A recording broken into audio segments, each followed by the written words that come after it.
know it's crazy to imagine how a player that got benched on the 31st ranked defense in the National Football League can be any help to you whatsoever on the 32nd best football or defense in the National Football League. But you're just going to have to bypass the word bench and trust your eyes, utilize NFL Premium if you have access to that, or just obviously do things like come to resources and outlets like these and amongst countless others who are also telling you similar things, I imagine. Logan Wilson is an instant and significant upgrade over what has been jogging out there for the Cowboys at the second level so far this season.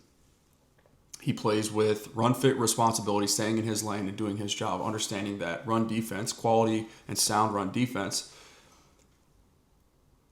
requires a harmonious effort from all 11. Guys have to do their job and stay in their lane while doing their job. His range is immaculate, as you're going to see here. A couple of these clips that I'll do the best that I can to illustrate for you and analyze for you. But just understand that a 7th round pick, those picks aren't going to contribute for you anyway, in general, but it's for the Cowboys, right? Just look at their history of 7th round picks, and it's very obvious. I'm not breaking news when I say things like that, okay? So we know that that's low risk, but also when you factor in the price tag, if they want to keep him, which they have control over him until for 2 years past just this one, so 2026, 2027, that would be a measly, a very affordable $6.5 million roughly. I think $7 million in 2027 if they want to keep him then. But if they decide to cut him, if it's not going well, if the low risk, high reward swing for a 7th round pick that wasn't going to contribute for you anyway, if it doesn't pan out, then you cut him and you accrue zero dead money. And it's just like, it's gone. It's done. No harm, no foul, no delayed penalties down the line, right? A very affordable price for a player that's significantly better than what you've had up until this point.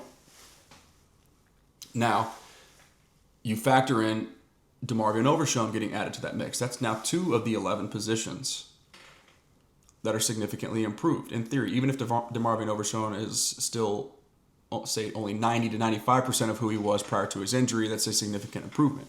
It also allows Shamar James, who I actually like a lot. I love what I see, the energy that he plays with, the pop in his pads, the range.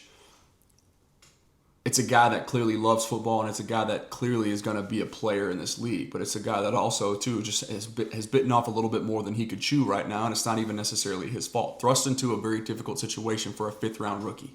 That's just the nature of the beast. The game is moving at a speed that's a little bit too fast for him right now, and you can see that. But this helps.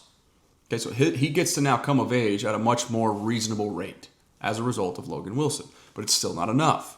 You got to shore up the back end, and you got to increase and add to the pressure on the front end. We know which direction that Donovan Ezeraku is headed. The numbers bore that out, and they were predictive of what we have now seen in recent weeks of his impact as a rusher. But also his ability and his effort in the run game, setting the edge, keeping his outside shoulder free. We've tried to highlight those on Twitter last week and the week prior. That's a dude that's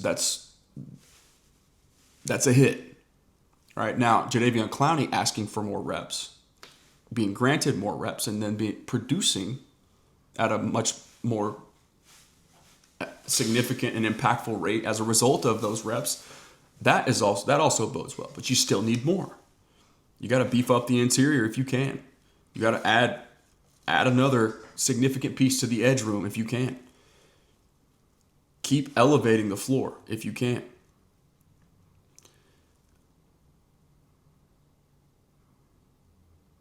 Logan Wilson was the centerpiece of a defense that participated in the Super Bowl, albeit buoyed by their offense, of course, and Joe Burrow, Jamar Chase, T. Higgins, and company.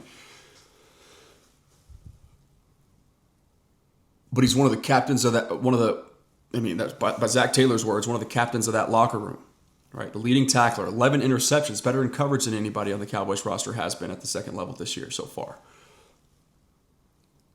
He's in significant improvement, but he's still not enough. So that's the point that I want to make clear. This helps, but it only makes sense if we assume that something else is in the pipeline. And I do believe that is true, because it's about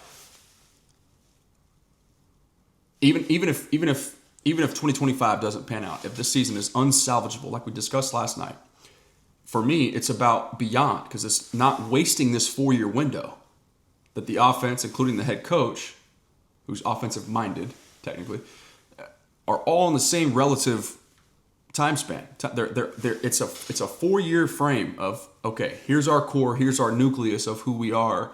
Let's maximize it. Let's fill holes as a result of that. The reality is, saving the picks does nothing for me, because I can't guarantee what that pick is going to become, and neither can you. You can't predict what that pick, who that player is going to be, because it's all about what's between the ears right here. All right, so give me the guaranteed, proven, veteran, all-pro product, who, by the way, we've also forget to acknowledge is going to contribute beyond 2025. Could Minkah Fitzpatrick help me in 2026 as well? Yes, he could. Could Logan Wilson help me in 2026 and 2027 as well? Yes, he could. Jeff Simmons, come on now.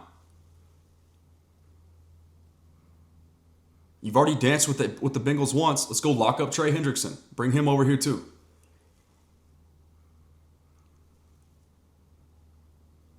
So 2 of the 11, when you factor in DeMarvion Overshown, Logan Wilson, are already improved. But it's also technically some of the depth is bolstered because guys like Shamar James don't have to carry so much burden. But we're playing sound run defense with 55 on the field at the second level.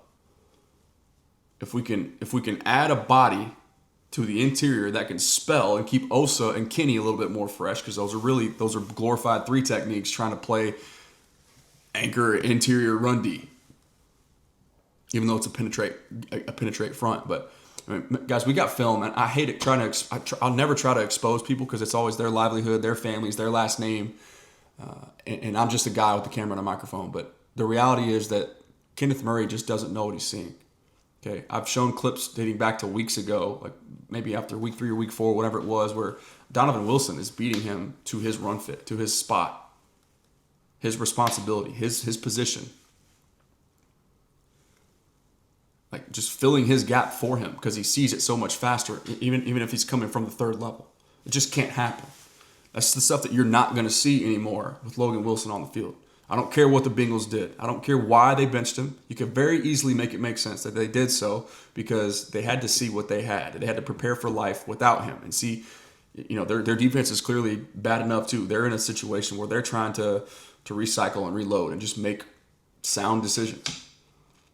So I hope that this was informative for you. I hope that you appreciated this perspective. It's always what we're going to attempt to do. The sports below the surface, truth for the true fan. Sitting there on October 28th, you guys are about to see it right here. It's on your screen right now. It's at 1 a.m. I can't fathom how I'm talking myself into a Cincinnati Bengal significantly improving my defense. But that's just the truth. If we can be honest with ourselves about what we see when we turn the All-22 on, it's not difficult to come to that conclusion. That's just how bad this Cowboys defense has been. All right, but this move doesn't make sense unless there's something else in the pipeline. By the time you're watching this, we're about 3.5 hours prior to the deadline right now. So hopefully, when you're seeing this, another significant addition has already been made and it's already happened. We'll unpack that one as well. All right, but I hope that you learned something here. Make sure that you're watching your screen. I've got some clips pulled where I'm just trying to illustrate for you the integrity and the run D that Logan Wilson plays with, the range that he possesses. The coverage ability, even, is actually something that is going to get overlooked here. But 11 interceptions is nothing to sneeze at in his career so far. Only a 5-year career. Just got to wait now and see what happens moving forward. Minkah Fitzpatrick would be an awesome addition to the back end. A guy that can just step in, instantly support the run from depth, but also is going to be more or less a quarterback on the back end, keeping things in line and just not blowing coverages, right? Limit the explosive plays, even just a little bit, and you're going to benefit significantly from that. So that's all I got, man. I hope that you guys enjoyed the rest of the trade deadline, all the hoopla and the hysteria, the greatest showman doing his thing, Mr. P.T. Barnum himself. It is what it is, but I still believe firmly that you can't waste an offense this talented, and I don't think that the Jones boys will. We'll see what they do. Remember that prayer changes things and the war's already won. Talk to you guys soon.